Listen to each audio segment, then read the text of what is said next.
Good afternoon, everyone. Our today's lecture is on the skill development program on the electrical maintenance. आपले जे equipment असतात घरामध्ये, तर आपल्याला त्याचं मेंटेनन्स करायचं असतं. म्हणजे जे होम अप्लायन्सेस आहे, जनरली जे होम अप्लायन्सेस असतात त्याचा मेंटेनन्स कसा करायचा. तर जनरली आपले जे काही डे टू डे लाईफमध्ये वापरले जाणारे 3 मेन इक्विपमेंट आहे. First one is your mixer, second one is electric iron and third one is our ceiling fan. तर हे डे टू डे लाईफचे आपले इम्पॉर्टंट कंपोनंट आहे. जनरली आपण कुठले कुठले कंपोनंट्स हे यूज करत असतो.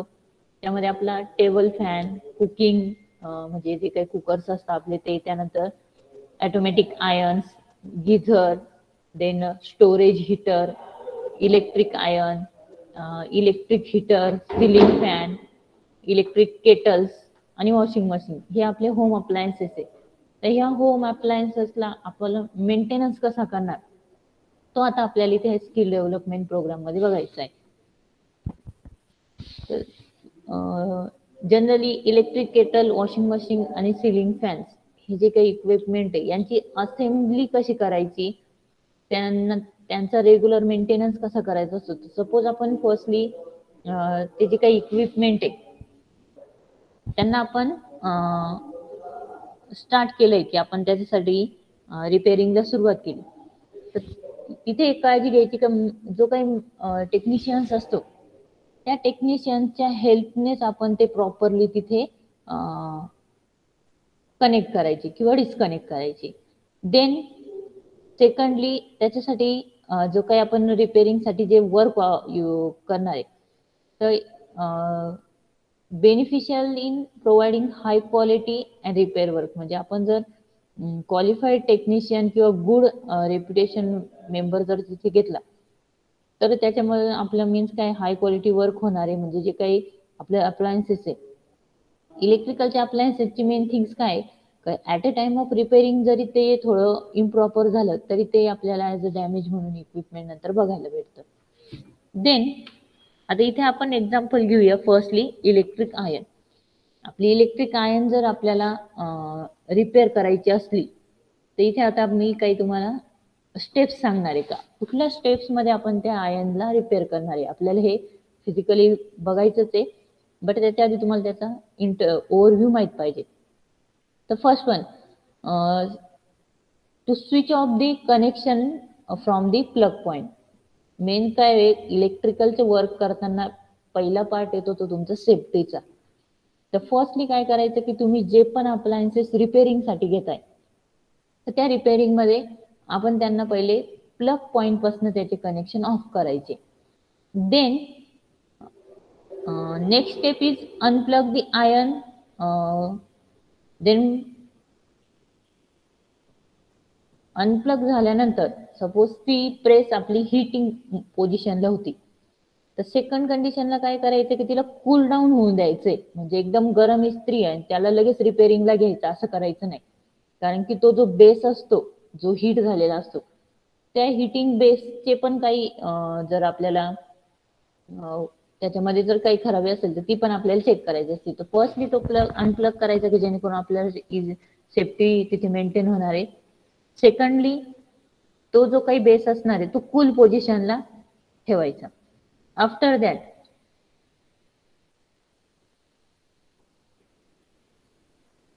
ज्या वेळेस आपण ते कूल डाऊन करणार आहे, next is the electric cord. जी इलेक्ट्रिक कॉर्ड्स आहे बघा इथे दाखवले, इथपासून आपली जी कनेक्शनला जी काही कॉर्ड जाते त्याला आपण इलेक्ट्रिक कॉर्ड म्हणतो. आणि जी काही ही जी बेसमेंटला प्लेट असते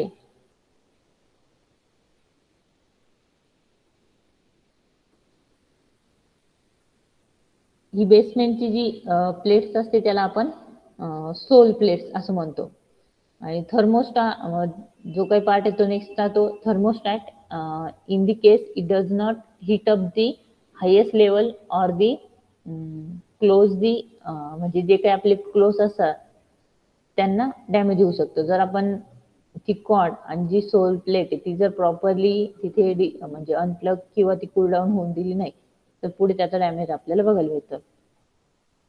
सपोज आता आपल्याला रिझन आहे का त्याच्यामध्ये फॉल्ट ऑफर झालेला आहे आपल्या प्रेसमध्ये, किंवा म्हणजे आपल्याला एखादं रिझन दिसलंय की तिथे काहीतरी फॉल्ट ऑफरन्स झालाय, तर जनरली तो फॉल्ट कशामुळे होतो, तर accumulation of the debris means काय, some minerals deposition in the steam vent. ह्या ज्या स्टीम वेंट असतात याच्यामध्ये ज्या प्रोव्हाइड केलेल्या असतात, इथे दिसतंय बघा वरती, या स्टीम वेंट मध्ये काय होतं, काहीतरी मिनरल्स डिपॉझिट होऊन जातात आणि ते डिपॉझिट झाले का त्याचा इफेक्ट काय होतो, तिथे फॉल्ट क्रिएट होतो. त्याला आपण काय म्हणतो, याचं डेब्रिज क्रिएशन मुळे काय होते की तिथे त्या ती जी इलेक्ट्रिक आयन आहे तिथे काही मिनरल्स अक्युमुलेट होता स्टीम वेंट मध्ये आणि मग तिथे आपल्याला तिथे फॉल्ट क्रिएट होतो.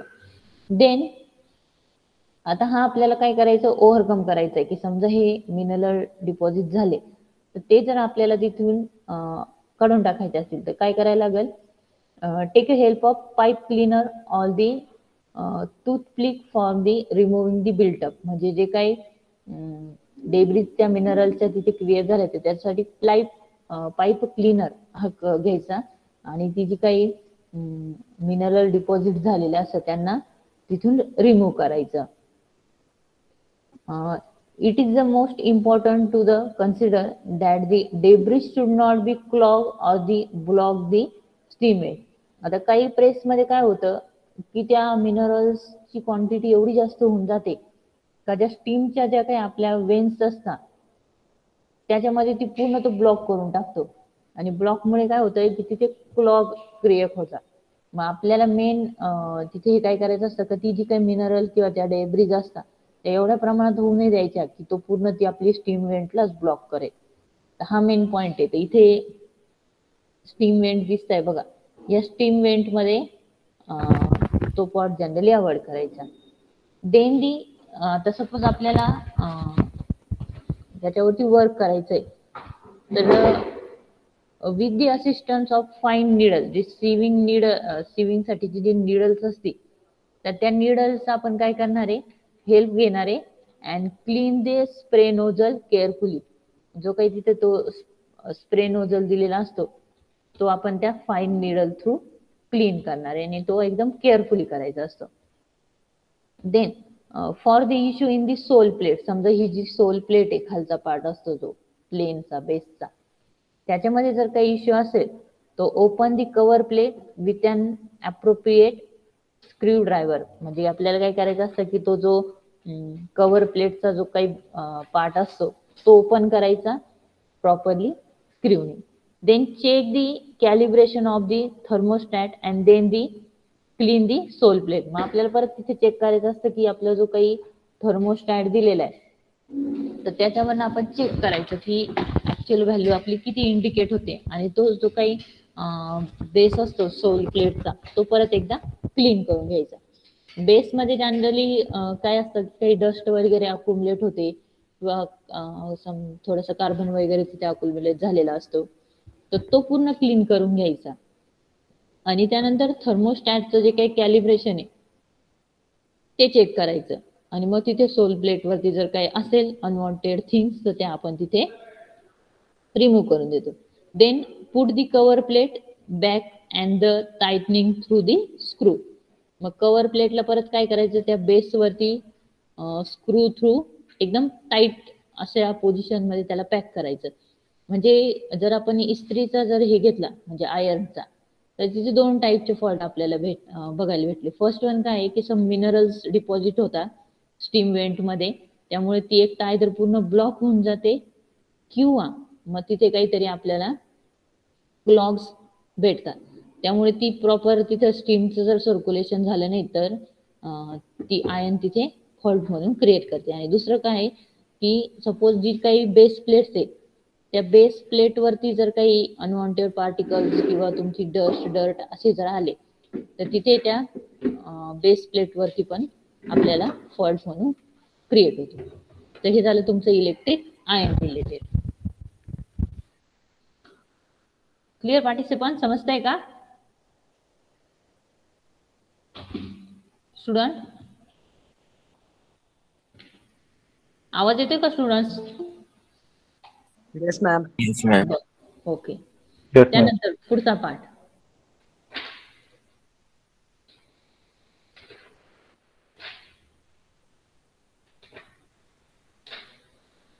सेकंड आहे तुमचा जो काही सिलिंग फॅन असतो. सिलिंग फॅन तर हे जनरली सगळ्यांना माहित असतं त्याची फिटिंग कशी करायची असते, त्यानंतर त्याचे कुठले पार्ट्स असतात. आता स्टेप बाय स्टेप आपण बघूया की त्याच्यामध्ये काय करायचं. फर्स्ट स्टेप, समजा आपल्याला फॅनचं सर्किट बसवायचं असलं तर the first step is to turn off the fan circuit breaker. फॅनला जर आपल्याला बसवायचं असेल तर सगळ्यांसाठी कुठलंही इलेक्ट्रिकल इक्विपमेंट जर आपण कुठे बसवणार असो तर त्यात सगळ्यात पहिली गोष्ट काय करायची की त्याच्या रिलेटेडचे जे काही इनपुटचे पॉईंट्स आहे ते पहिले ऑफ पोझिशनला पाहिजे. मग ते इनपुटचे पॉईंट ज्यावेळेस आपण सर्किटमध्ये म्हणजे त्या डिव्हाइसला कनेक्ट करतो आणि त्यानंतरच ते ऑन पोझिशनला करायचे, नाही तर अदरवाईज तिथे काय होतं आपल्याला 101% शॉक बसतो जर ते इनपुटचे पॉईंट ऑफ केलेले नसतील तर. देन सेकंड पॉइंट काय असतो रे, unscrew the outside nuts of the fan and remove the connection that holds the fan within the main switch. इथे काय करायचे असतात, इकडे वरती काही स्क्रू दिलेले असतात ते तुम्ही स्टार्टिंगला आउट करायचे म्हणजे ते खोलायचे आणि त्यानंतर तिथे प्रॉपरली जो हँगिंग आहे फॅनचा तो बसवायचा आणि त्यानंतर ते परत फिक्स करून द्यायचे. देन थर्ड, आता आपल्याला इथे वायर दिलेल्या असतात वरती इथे फॅनच्या इथे, त्या प्रॉपरली जे पॉइंट्स आपले इनपुटचे आहेत त्याला त्या कनेक्ट करायच्या. Then pull out the switch and leave the wire attach. Then next, note down the separate sheet the wire colour attach to each terminal. म्हणजे फेजची वायर फेजलाच कनेक्ट करायची आणि न्यूट्रलची न्यूट्रललाच कनेक्ट करायची. जर उलट कनेक्ट केलं तर तो फॅन तिथे रन होणार नाही. फॅनला दोनच वायर दिलेल्या असत्या, त्या दोन फेज आणि न्यूट्रलच्या असतात. फेजची फेजच्या पॉईंटला कनेक्ट करायची आणि न्यूट्रलची न्यूट्रलच्या पॉईंटला कनेक्ट करायची. जर आपल्याला फेज न्यूट्रल कुठला आहे एक कलर कोडिंग वरनं ते आयडेंटिफाय करायचं, अदरवाईज जे आपले टेस्टरचे पॉईंट असतात त्याच्या थ्रू ते आयडेंटिफाय करून घ्यायचे, which is the phase terminal and which is the neutral terminal. Then पुढचा पार्ट येतो बघा, ह्या डायग्राम मध्ये दाखवलंय बघा, हा इंटरनल पार्ट आहे. याच्यामध्ये हा जो सर्क्युलर पार्ट दिलाय हे वाइंडिंग दिलेलं आहे. तर फॅनला दोन वाइंडिंग असतात, main winding and auxiliary winding. तर मेन वाइंडिंग आणि ऑक्झिलरी वाइंडिंग चे कनेक्शन हे मल्टीमीटर इथं दिलेले आहे बघा. तर आपल्याला त्याच्यावरती जो पॅरामीटर चेक करायचा आहे तो इथे चेक करून घ्यायचा आणि मग ती फॅनची जी काही इंटरनल सर्किट आहे त्याच्यामध्ये जर काही डॅमेज असेल तर तो आपल्याला इथे क्लिअर करता येतो. First is the problem is related to the switch.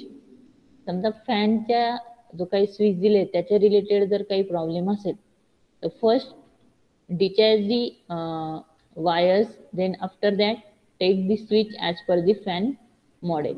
म्हणजे जो जो काही स्विच असेल तो डायरेक्टली रिप्लेसच करायचा तिथे, ज्याच्यात जर काही अनवॉन्टेड आपल्याला वाटलं की याच्या थ्रू मोटर ऑपरेट होत नाहीये फॅनची. Then in case of new switch installation, आता जो फॅनचा स्विच आहे तो जर आपल्याला न्यूली इन्स्टॉल करायचा असेल तर फर्स्ट काय, you will find the attachment of the wire directly with the terminals, so you need to bend the individual wire around the respective terminal. म्हणजे तोच पॉइंट आहे परत की त्या स्विच थ्रू फेजची पॉइंट हा फेजलाच गेला पाहिजे आणि न्यूट्रलचा पॉइंट हा न्यूट्रललाच गेला पाहिजे.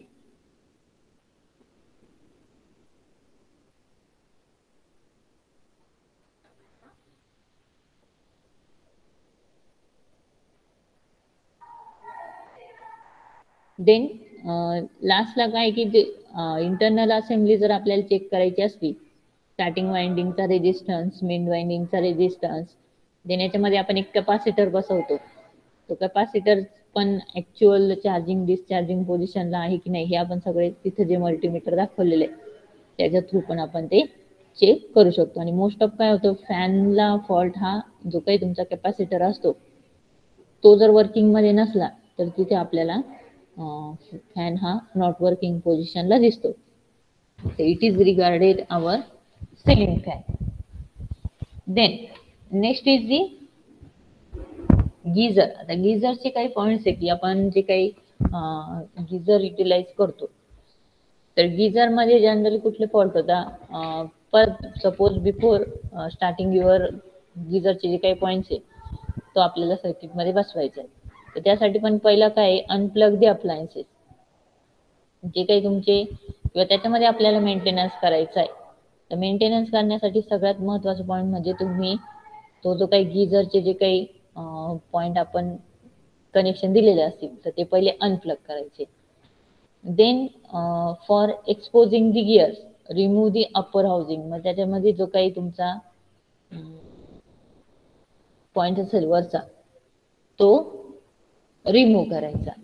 Then examine the worm gear and lubricate it very well, मग त्याच्यामध्ये जे काही सपोज लुब्रिकेशनमुळे काही प्रॉब्लेम आलेला असेल तर तो तिथं परत एकदा लुब्रिकेशन प्रोव्हाइड करायचं, म्हणजे स्मूथ ऑपरेशन होणार त्या मोटरचं. देन सपोज आपल्याला ते काही दिवसानंतर परत सेम पोझिशनला तसा प्रॉब्लेम आला तर ते अगेन रिपीट करायचं की अगेन काही म्हणजे सम टाइम पिरियड झाला आणि त्यानंतर परत एकदा चेक करायचं की प्रॉपरली लुब्रिकेशन तिथे प्रोव्हाइडेड आहे की नाही, नसलं तर परत लुब्रिकेशन तिथे प्रोव्हाइड करायचं.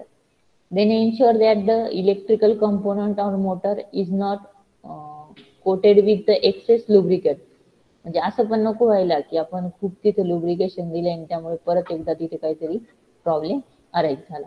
आणि लास्टला आपण परत काय before reassembling remove the loose pieces and म्हणजे त्याच्यानंतर मग हाऊसिंग करायचे, म्हणजे जे काही लूज वगैरे कनेक्शन असतील ते चेक करून घ्यायचे आणि त्यानंतर परत जी काही असेंब्ली आपण खुलली होती ती परत तिथे बसवून द्यायची. देन काही आपले इलेक्ट्रिकलचे कुकिंग्स असतात, म्हणजे कुकिंग रेंज, तर त्या कुकिंग रेंजचा मेंटेनन्स करायचा असेल तर फर्स्ट परत remove the screw holding panel to the full state of the cooking ranges control knobs, मग त्यासाठी स्क्रू थ्रू ते ओपनिंग करणार. देन सेकंडली त्याच्यावर एक कंट्रोल पॅनल असतो, मग त्यात on the control panel you will find the back service panel and remove the control knob by unscrewing the mounting screw inside the molding or trim. त्याच्या under जे काही तुमचा control panel असतो किंवा जो मेन पॅनल असतो त्याच्यावरती control असतो त्या कुकिंगचा, तो तिथून त्या स्क्रूच्या हेल्पने आपण काय करतो रिमूव्ह करणार आहे. Then remove the burner gates to access the burner assemblies, मग त्याच्यामध्ये जे कुकिंगचे जे बर्नर्स असतात ते बर्नर्स आपण रिमूव्ह करतो आणि त्यानंतर ते आपण पुढे फर्दर त्याच्यामध्ये आपल्याला काही चेंजेस करायचे असतील तर त्यासाठी आपण ते तिथून रिमूव्ह करतो त्या कंट्रोल पॅनल पासून. Then remove the panel or any retaining screw try to access the bulb, म्हणजे सपोज आपल्याला काही फॉल्टी पार्ट तिथे आयडेंटिफाय करायचा असेल तर तिथे आपण ज्या पॅनल्स असतात त्या पहिले रिमूव्ह करतो तिथनं आणि ते चेकिंग वगैरे झाल्यानंतर परत जी काही असेंब्ली आहे ती कंट्रोल पॅनल थ्रू आपण तिथे परत फिक्स करून देतो. Then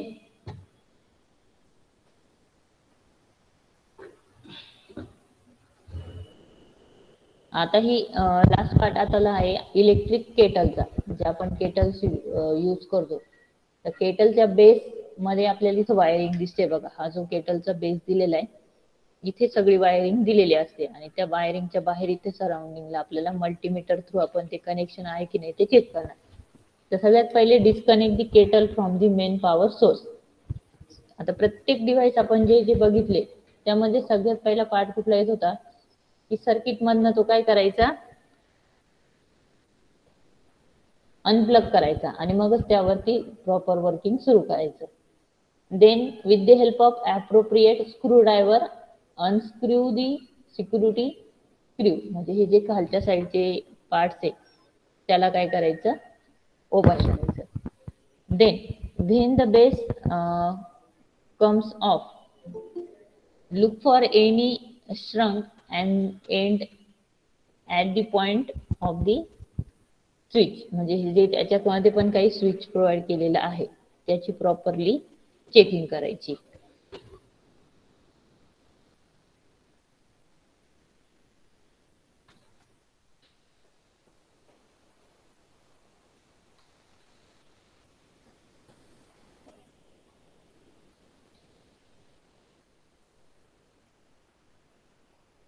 Then next, if you see the frayed wire, there is lies the main fault. म्हणजे इथे काही बघा हे जे दाखवलेले बघा इथे पण अशा टाईपची जर फ्रेड वायर्स तुम्हाला इथे बघायला भेटली तर तिथे आपल्याला काहीतरी फॉल्ट आहे असं ऑकड होतं. म्हणजे इन शॉर्ट काय की ती वायरचे जे इन्सुलेशन आहे ते कुठेतरी ब्रेक झालेलं आहे. म्हणजे ओपनिंग वायरची जिथे दिसते तशी ओपनिंग जर त्या बेसमध्ये इथे जी केटल आहे त्याच्या डाऊन साईडला जर दिसली तर तिथे आपल्याला फॉल्ट आहे असं क्लिअर होतं. Then if you will find the two wires, take the help of multimeter to check the which one is the neutral one. आता याच्यामध्ये असं पण होतं की दोन वायर्स ओपनिंगला असतात आणि त्यामध्ये आपल्याला फेजची कोणती आणि न्यूट्रलची कोणती हेच आयडेंटिफाय होत नाही. मग जर आपल्याला तसं आयडेंटिफाय करायचं असेल तर which one is the neutral तर आपण मल्टीमीटरच्या हेल्पने ते चेक करू शकतो. Then if the wire is burn तर मेजर कॉज काय होतो की ज्या इलेक्ट्रिक केटल्स असतात त्यांच्या बेसवरती ज्या काही वायर्स असतात त्या बर्न होऊन जातात. Then solder the new cable in its place. मग त्याच्यावर रेमिडियल काय आहे जी बर्न झालेली वायर आहे तिला आपण काय करतो अगेन सोल्डर करतो. Then this treatment is applicable in the other end too. म्हणजे अदर जे काही इक्विपमेंट असतात त्यांना पण ह्या टाईपची आपण जी काही ट्रीटमेंट आहे ती देऊ शकतो. म्हणजे एखादी वायर आहे तुमची बंद झाली तर तिथे आपण रिप्लेसमेंटला ती दुसरी वायर कनेक्ट करतो किंवा सोल्डरिंग करून देतो. Then again wear the safety gloves and insulated rubbers shoes and then the connect the main plug to power source. म्हणजे आपल्याला आता चेक करायचंय की आपण जे काही प्लेसचे जे प्रॉपर काही कनेक्शन केले ते बरोबर आहे की नाही. मग त्यासाठी सपोज एखाद्या वेळेस काय होतं की चेकिंग करून पण एखाद्या ठिकाणी जर शॉर्ट सर्किट असेल तर तिथे अगेन तिथे आपल्याला शॉक बसण्याचे चान्सेस असतात. तर त्यासाठी आपण प्रॉपरली सेफ्टी ग्लोव्ज आणि जे काही रबर शूज वगैरे ते घातलेले पाहिजे. Then if the kettle is restart switch it off and remove it from the main power point. म्हणजे जर आपली केटल ॲक्युरेटली स्टार्ट झाली तर अगेन ते स्विच ऑफ करायची पॉवर प्लग पासून. These are the some devices which we have to see in the maintenance of our appliances. Clear participants? समजलं का स्टुडंट्स?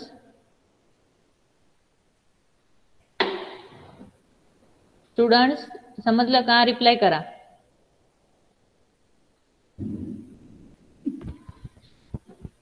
आयुष आवाज येतोय का?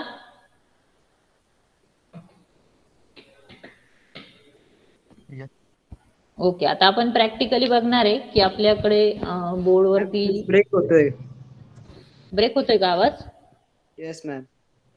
बरं ठीक आहे. आता मी तुम्हाला ऍक्च्युअल मध्ये सिलिंग फॅनचे कनेक्शन कसे करतात त्याचे एक पीपीटी दाखवते आणि त्यानंतर मग आपण ऍक्च्युअल आपले जे काही लॅबमध्ये कंपोनंट आहे त्यावरती आपण बघणार आहे की कसे आपण ते इक्विपमेंट वगैरे असेंबल करतो आणि डिअसेंबल करतो.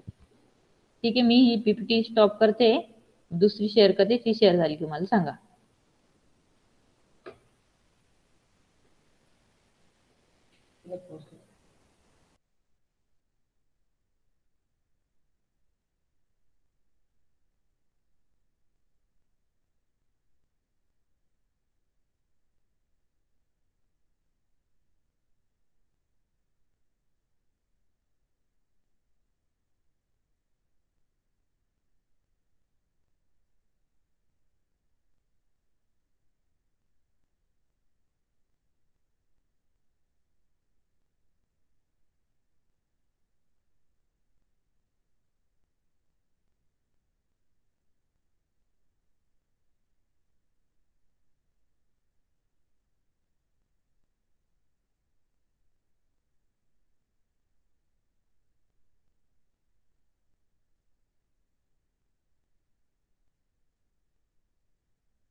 स्टुडंट स्क्रीन दिसते? Yes ma'am. ओके. तर हे मेन वर्किंग आहे की कुठल्या प्रिन्सिपल वरती आपलं जे काही सिलिंग फॅन आहे तो ऑपरेट होतो. तर it again depends on your Faraday's law of electromagnetic induction. If the current carrying conductor is placed in a magnetic field, it experiences a force. Force experience झाला म्हणजे काय? It rotate in particular direction. आणि ती जी direction आहे rotation of fan, it is depend on the Fleming right hand rule.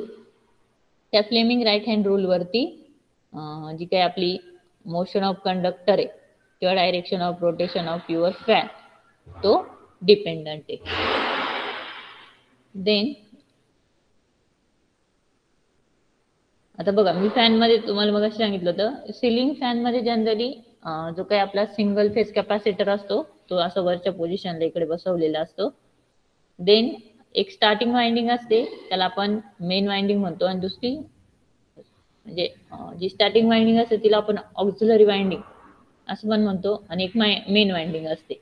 ही बघा, ही main winding इथे दाखवलेली आहे आणि ही स्टार्टिंग वाइंडिंग आहे, आणि ह्या दोन वाइंडिंगच्या मध्ये हा आपला इथे रोटर प्लेस केलेला असतो.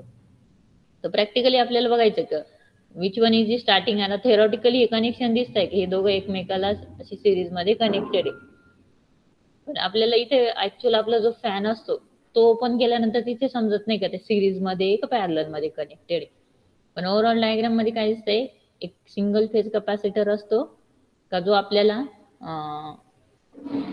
स्टार्टिंगला तिथे रोटेटिंग मॅग्नेटिक फील्ड क्रिएट होण्यासाठी तो आपण स्टॅटर तिथं बसवलेला असतो.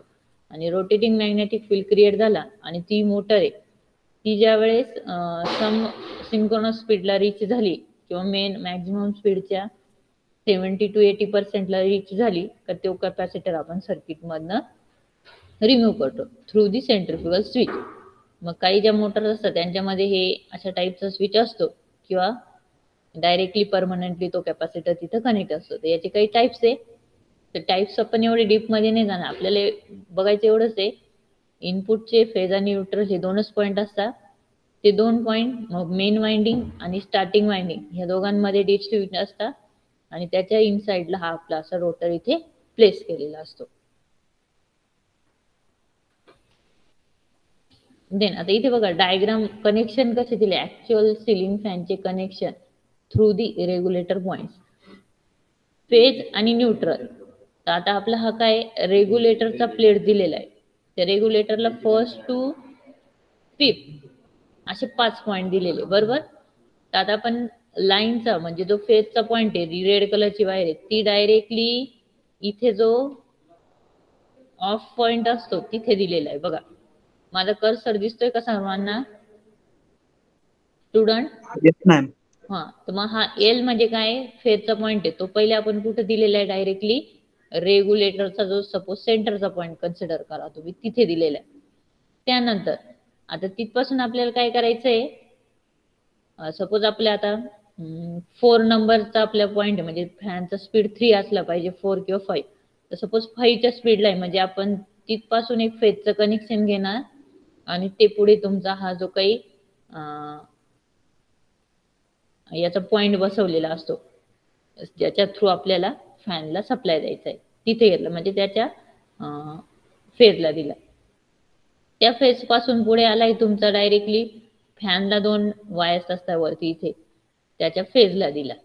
त्यानंतर एक न्यूट्रलचा पॉइंट घेतला, फॅन पासून जी सेकंड वायर असते ती डायरेक्ट न्यूट्रलची पॉइंट हा डायरेक्ट इथे सप्लायचा जो न्यूट्रल आहे त्याला दिलेला असते.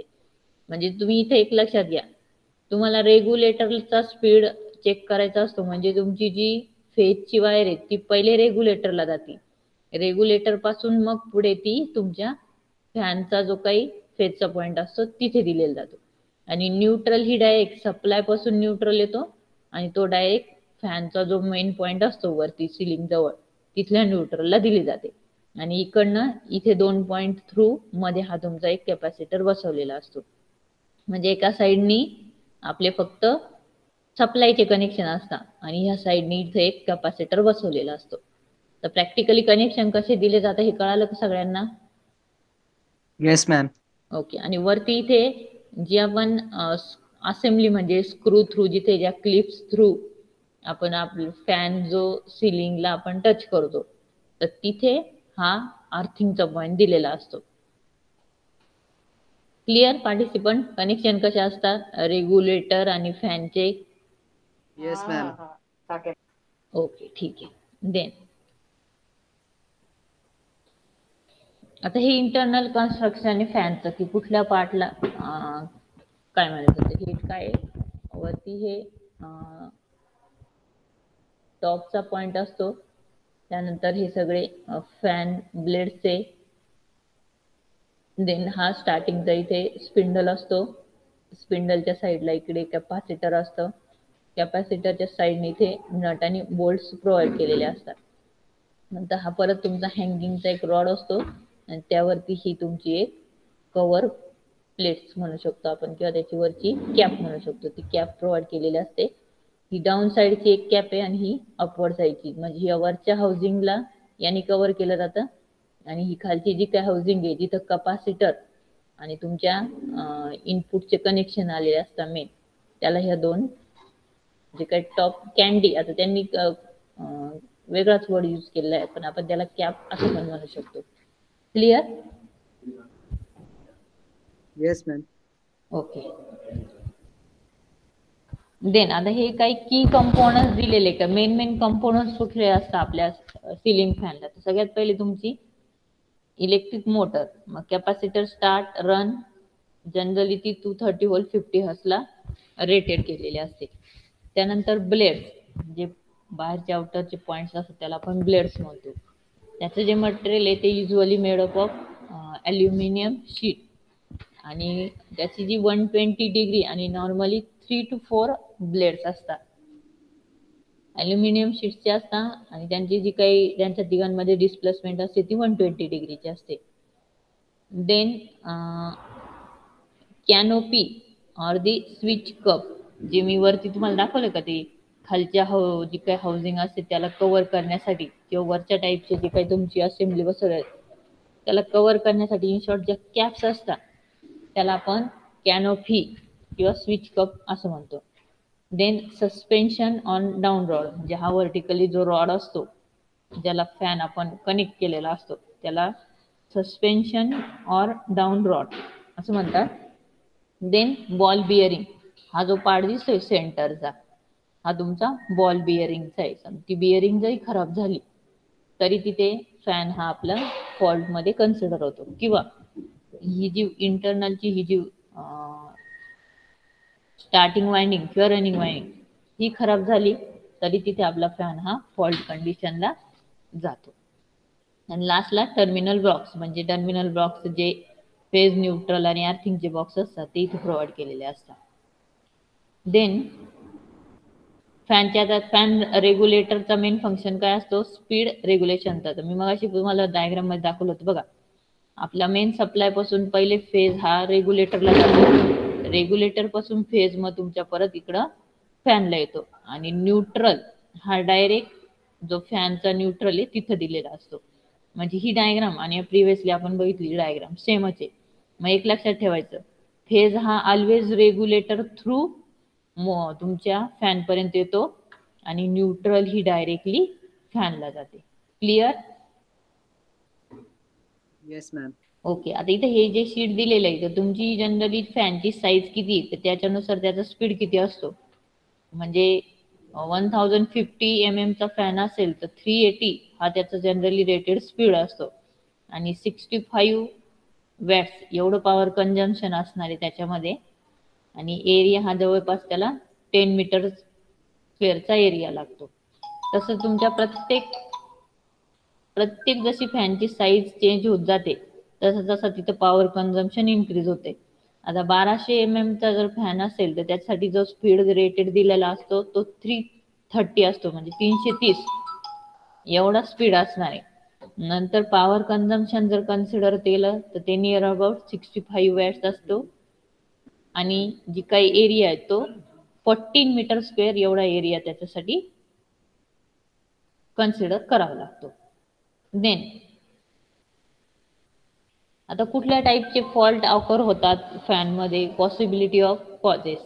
इनकरेक्ट वायरिंग जर असेल तर तिथे पण काय होतं की फॅनची म्हणजे फॅन रनिंग रॉंग वे, जर रॉंग वे असेल म्हणजे काय, इनकरेक्ट वायरिंग तिथे केलेली असते. सेकंड आहे फॅन डोंट रन.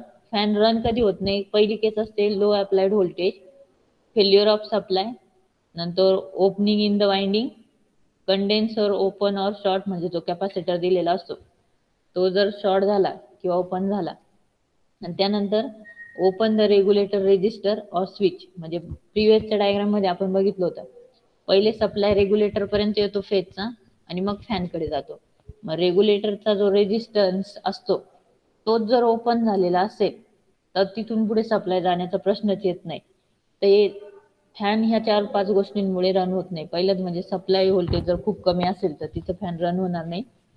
त्यानंतर सप्लाय ब्रेकच झालेला असेल किंवा वाइंडिंग ओपन असेल एखादी, किंवा कॅपॅसिटर तुमचा शॉर्ट किंवा ओपन असेल तर त्या केसमध्ये आपला फॅन रन होत नाही. If the fan is run in alternate direction, म्हणजे आपण ज्या मॅनर मध्ये फॅनला ऑपरेट करणार आहे त्याच्या रिव्हर्सनी फॅन कधी रन होणार आहे, the capacitor is not in the circuit और कुड बी फॉल्ट, म्हणजे कॅपॅसिटर मध्ये फॉल्ट असेल तर फॅनची डायरेक्शन ही अल्टरनेट होऊ शकते किंवा तो टोटली बंद होऊ शकतो. ओके, देन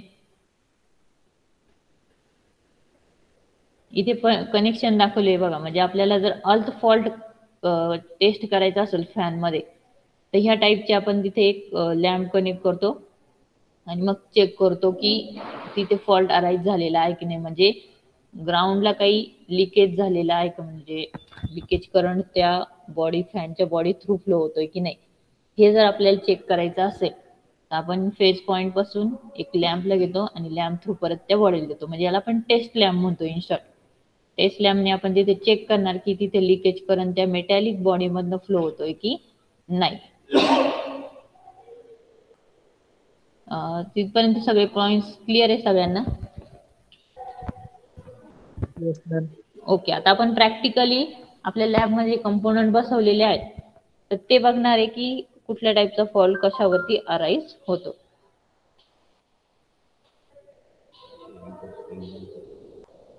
स्टॉप केला.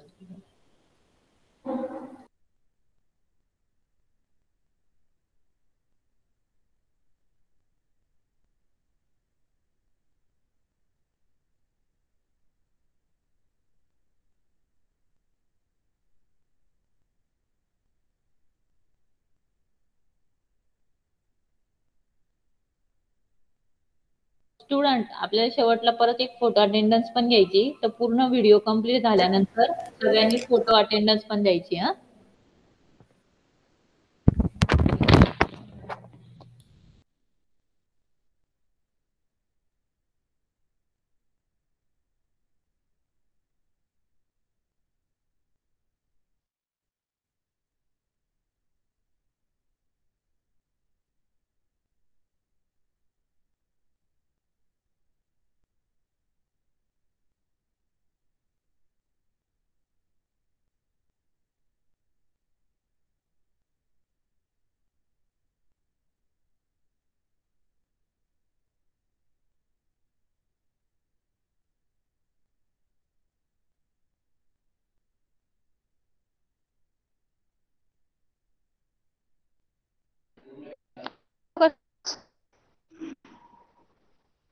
स्टुडंट आवाज येतोय?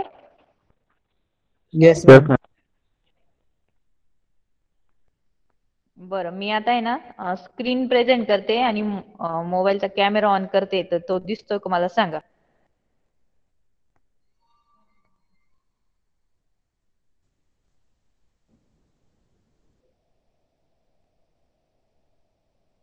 दिसतोय? हो मॅम. स्टुडंट मॅम नाही दिसत आहे.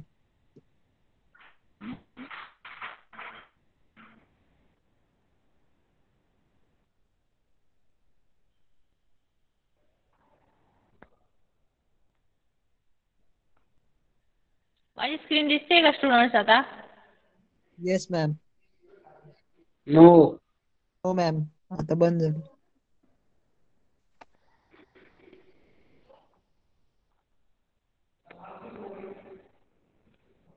ओके. येस मॅम दिसते. दिसते. Yes ma'am. नाही दिसत आहे मॅम. हा दिसते मॅम.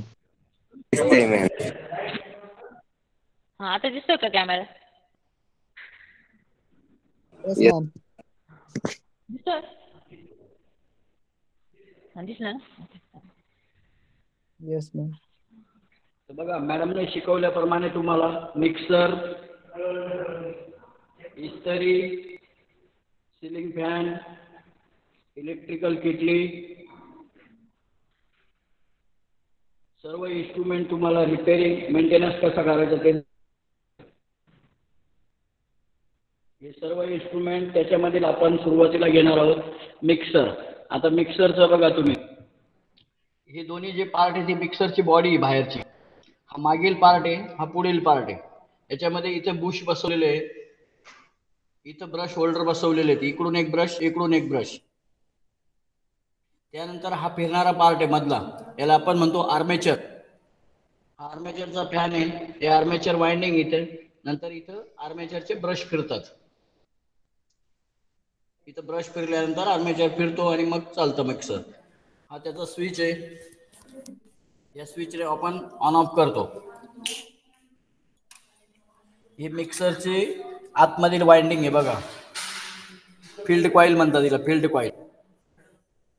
हे त्या वाइंडिंग मोटरबोटची बॉडी आहे आणि त्यामधील या दोन कॉईल आहेत. मिक्सरची जी मोटर असते ती सिरीज मोटर असते. त्याचं कनेक्शन बघा, ह्या फील्डचे 2 पॉईंट आणि ह्या फील्डचे 4 पॉईंट असतात. 4 मध्ये हे 3 पॉईंट दाखवलेले आहे ते स्पीड दाखवलेलं आहे. इथून मेन कनेक्शन जाईल, नंतर ह्या फील्डच्या ह्या पॉईंट पासून ब्रशला जाईल, इथे ब्रश मधून ह्या ब्रशला येईल, ह्या ब्रश मधून परत इकडच्या फील्डला कनेक्शन येईल. ते कनेक्शन मी तुम्हाला मिक्सर मध्ये दाखवतो, मोठ्या मिक्सर मध्ये बघा. हे आपल्याकडे रनिंग मिक्सर आहे, ते तुम्हाला मी चालू करून दाखवतो आधी, बघून या मग कनेक्शन दाखवतो.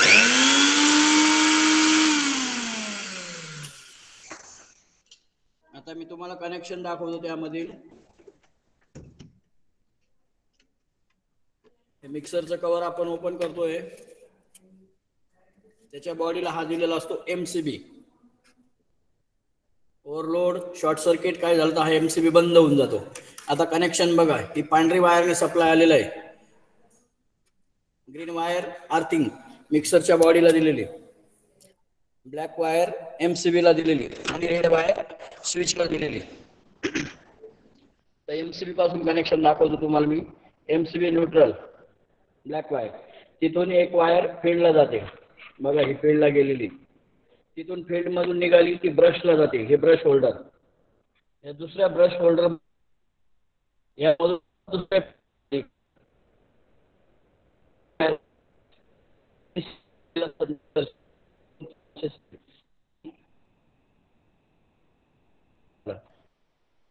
केल्यानंतर 1 पॉईंट 2 पॉईंट आणि असा 3 पॉईंट असतो आपला.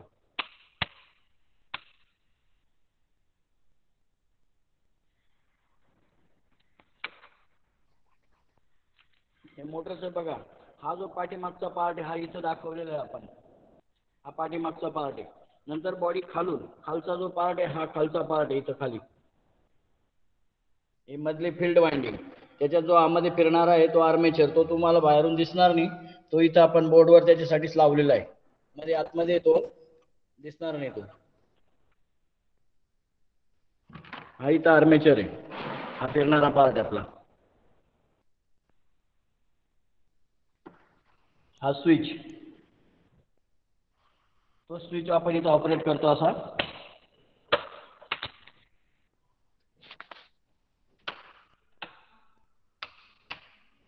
त्याला मधल्या साईडने 5 पॉईंट असतात स्विचला, त्यामध्ये कनेक्ट बाकीच्या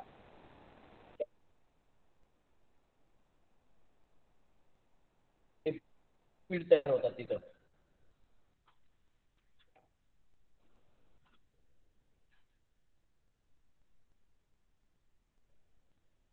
हे झालं मिक्सरचं. आपण आता दुसरं बघणार आहोत, इलेक्ट्रिकल किटली तुम्हाला शिकवली मॅडमने बघा. हे पॉवर आहे हा मेन पॉवर सप्लाय कनेक्शन द्यायचं इथे कनेक्शन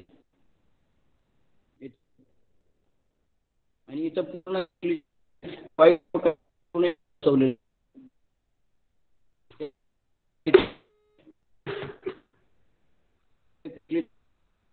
ऑन स्विच बंद करतो.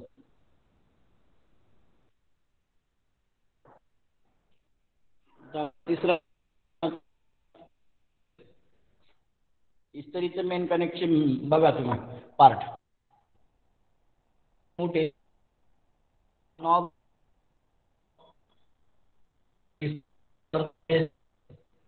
नंतर हा खालचा बेस खालच्या बेस मध्ये हा रिले फिक्स केलेला आहे सेंटरला. हा रिले आपल्याला कमी जास्त करता येतो. हा स्विचने आपण कमी जास्त करत असतो. आणि इथे ह्या पार्ट मध्ये इथं कॉईल बसवलेले असते. इथं कॉईल असते तिथे इथं 2 पॉइंट असतात. हा त्याला देण्यासाठी पॉवर सप्लाय साठी ही वायर आहे 3 कोर वायर फेज न्यूट्रल आणि अर्थ अशा 3 वायर असतात त्याच्यामध्ये. आणि खराब होणारे पार्ट आहे त्याच्यामध्ये रिले खराब होऊ शकतो आणि कॉईल खराब होऊ शकते. नंतर तिसरा पार्ट आहे वायर. शक्यतो कॉईलच खराब होते किंवा रिले खराब होते.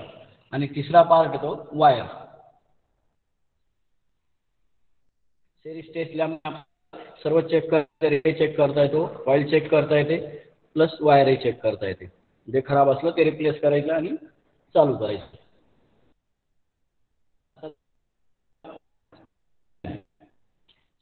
बघा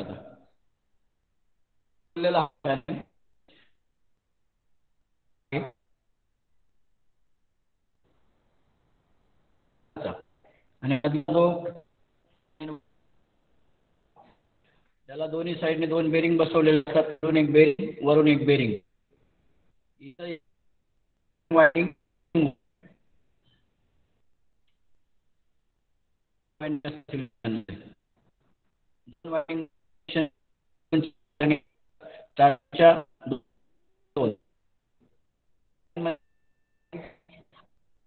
करायचं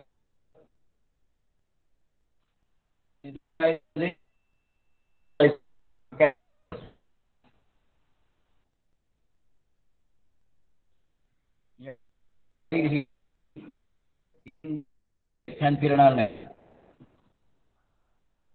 पूर्ण फिटिंग झाल्यानंतर हा हे बघा कनेक्शन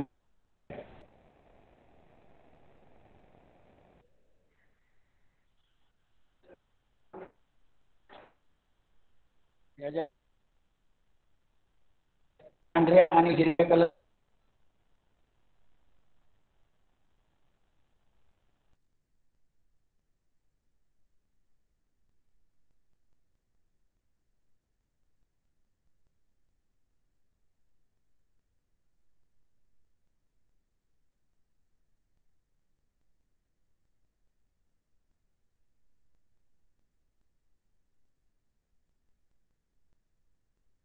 कनेक्टर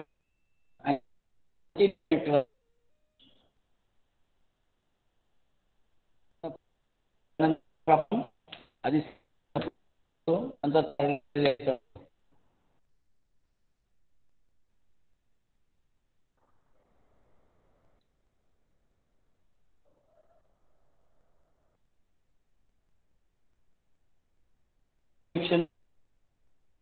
नंतर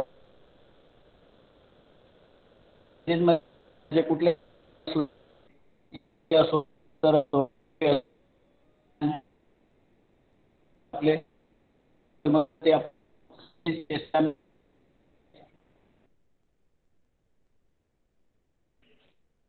नंतर एक एक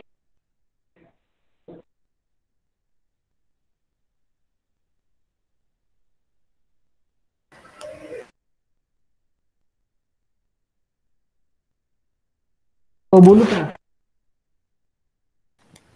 पार्टिसिपंट्स सगळ्यांनी तुमचा कॅमेरा तो कॅमेरा ऑन करायचा. आपल्याला व्हिडिओ अटेंडन्स घ्यायची सगळ्यांची. सगळ्यांनी कॅमेरा ऑन करायचा आहे. सगळ्यांनी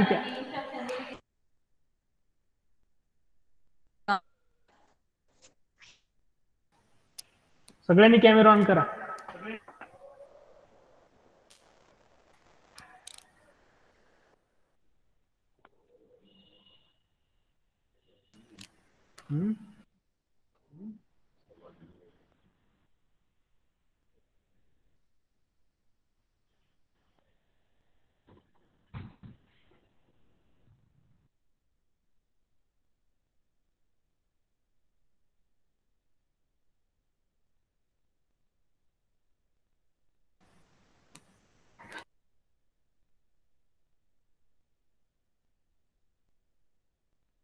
पवन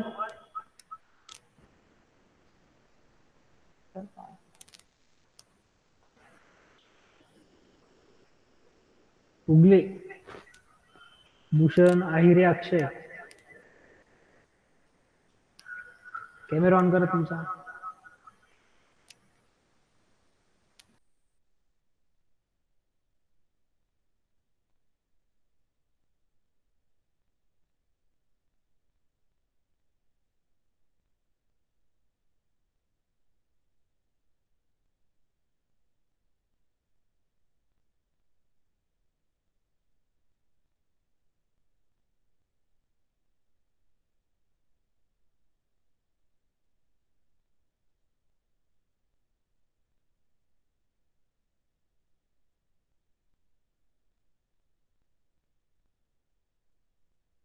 कॅमेरा ऑन करा रे सगळ्यांनी, बंद नका करू, मी सांगेपर्यंत बंद करू नका.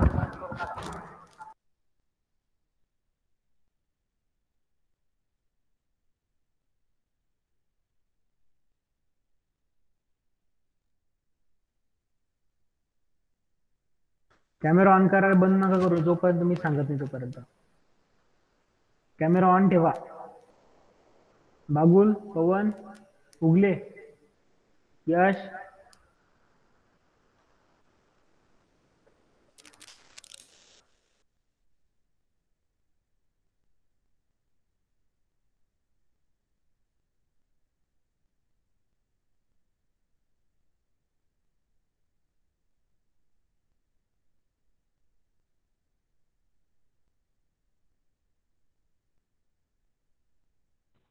Student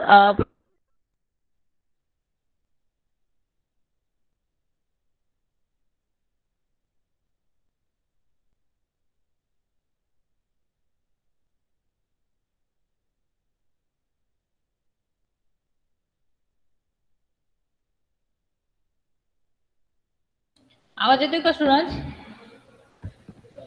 Yes, ma'am. बरं, आता कॅमेरा ऑफ करा. प्रोग्राम समजला का सगळ्यांना? मेंटेनन्स, इलेक्ट्रिकल इक्विपमेंट, प्रॅक्टिकली सगळं समजलं का सर्वांना? Yes, ma'am. ओके, ठीक आहे. मग आता तुम्ही सगळ्यांनी लिव्ह केलं तरी चालेल. करा लिव्ह सगळ्यांनी. किती